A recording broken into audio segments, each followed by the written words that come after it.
한 주 기업 뉴스 리뷰 주간 기업 기상도입니다.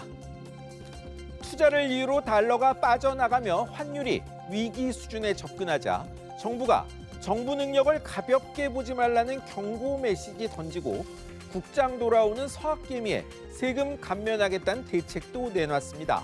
물가 압박으로까지 번진 환율 문제가 최대 현안이 된 오늘 2025년 마지막 기업 기상도 시작합니다.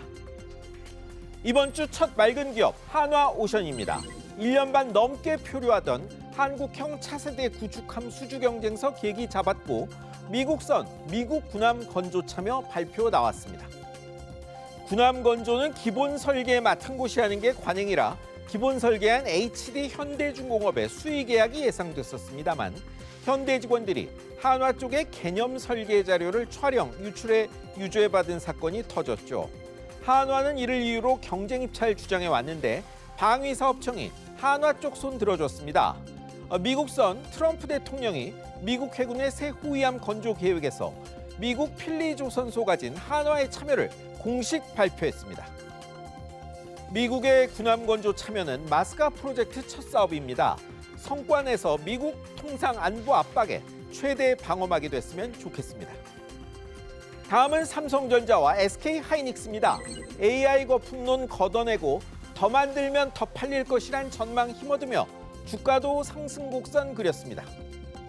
39조 원, 42조 7천억 원. 증권사들이 내놓은 삼성과 SK하이닉스 올해 영업이익 전망치 평균입니다. 석 달 전보다 30%, 12%씩 오른 건데요. 이것도 엄청난데 내년 실적 전망은 눈이 휘둥그레질 정도입니다. 삼성은 85조 원대로 석 달 전 전망에 거의 2배가 됐고 46조 원이던 SK하이닉스 전망치는 76조 원으로 급증했습니다. 고대역 폭메모리, HBM이 AI 열풍 타고 만들면 만드는 대로 나갈 것이란 게 가장 큰 이유입니다. 이 와중에 중국의 첨단 반도체 기술 팔아넘겨 수십조 원 피해 입힌 일당이 기소됐죠. 도둑질을 통한 혁신은 결국 남한테 계속 뒤지는 것을 전제한다는 점을 알긴 하는지 모르겠습니다. 이제 흐린 기업입니다. 4주째 쿠팡으로 시작합니다. 이번 주도 대형 악재에 쏟아졌습니다. 미국 기업 쿠팡에 뿔난 미국 주주들 소송이 시작됐습니다.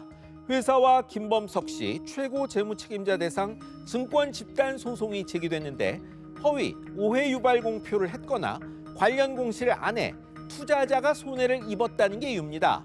국내에선 국세청이 저승사자 서울지방국세청 조사 4국에 국제거래조사국까지 150명 넘는 조사관 투입해 자회사까지 특별세무조사 시작했고 쿠팡 특검은 자회사 압수수색 나섰죠.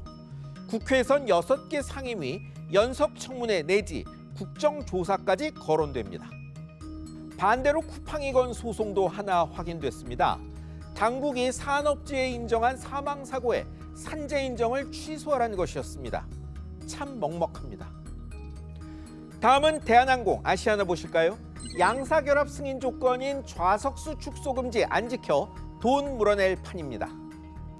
공정거래위원회가 승인 조건으로 연도별 좌석수를 2019년에 90% 미만으로 줄이면 안 된다 했는데 작년 12월 12일부터 석 달 정도 인천과 독일 프랑크푸르트 노선분이 69.5%밖에 안 되더라네요. 좌석 주면 값도 올라갈 수 있죠. 공정위는 대한항공에 58억 8천만 원, 아시아나에 5억 8천만 원 이행강제금 부과했습니다. 공정위는 대한항공의 잔여 마일리지가 1년 전보다 9% 넘게 늘었다며 못 쓰는 마일리지 줄일 방안도 다시 내라고 했습니다. 조원태 회장님, 통합이 독과점이 되다 보니 지킬 조건이 많습니다. 다음은 상업 우주기업 이노스페이스입니다. 야심찬 첫 상업형 우주발사 재발사에 실패했습니다. 국내에서도 누리호 기반 기업주도 우주 개발이 시작됐습니다만 이노스페이스는 상업 우주발사체를 시도했죠. 고도 300km에 탑재체 8기를 우주로 보내는 것을 목표로 브라질에서 발사 나섰는데요. 원래 지난달 22일 발사하려다 미비점 발견돼 몇 차례 연기된 끝에 우리 시간 23일 오전 발사했습니다만 발사 직후 화염이 포착되더니 지상에 떨어졌죠. 당일 주가도 폭락했습니다. 기술과 자본이 비교가 안 되는 머스크의 스페이스X도 실패 거듭하며 여기까지 온 겁니다. 아쉽지만 첫 발사 실패에 좌절할 건 아니란 이야기입니다. 마지막은 신한카드입니다. 여기도 개인정보가 대량으로 빠져나갔습니다. 지난 23일 회사 신고로 드러났는데요. 가맹점 대표 19만 2천 명의 휴대전화, 일부 이름, 생년월일, 성별 등이 빠져나갔는데 여기도 해킹이 아니라 쿠팡처럼 내부 직원 소행이었습니다. 여기는 카드 모집 정보에 활용했다네요. 회사는 관련 직원을 엄중문책하겠다고 했지만 이게 그저 엄중문책으로 끝날 일인지 되묻고 싶습니다. 실적 압박 때문일까요? 욕심 탓일까요? 요새 금융가의 금융사고가 잦더니 이젠 고객 정보 고의 유출까지 금융윤리가 땅에 떨어진 게 아닌가 걱정됩니다. 내부 통제가 허술한 건 아닌지 재점검 필요합니다. 소비의 축 40대 취업자가 3년 5개월째 줄고 내수 불황과 물가 탓에 끝도 없이 늘던 사교육비마저 5년 만에 감소했다는 소식이 있었습니다. 수출과 관광객 호조를 토대로 내수 살릴 방안 찾는 게 새해 최우선 경제 정책이어야 할 것 같습니다.